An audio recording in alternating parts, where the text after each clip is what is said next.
আসসালামু আলাইকুম। আজকে মেহরানের আব্বুকে ডাক্তার বাড়ি নিয়ে যাচ্ছি।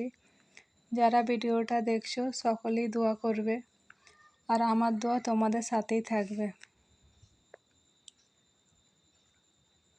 টোটো করে যাচ্ছি। এনার যখন অনেক ক্রিটিক্যাল ছিল তখন অ্যাম্বুলেন্সে করে ডাক্তার বাড়ি নিয়ে যেতাম, কিন্তু অনেকই অবস্থা খারাপ ছিল, অ্যাম্বুলেন্স ছাড়া যেতে পারতো না ইনি।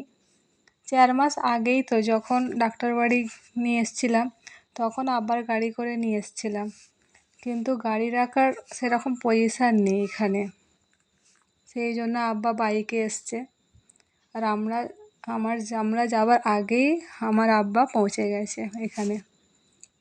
আব্বা খুব রেগে গেছে, কেননা ডাক্তার অনেকক্ষণ চলে এসছে।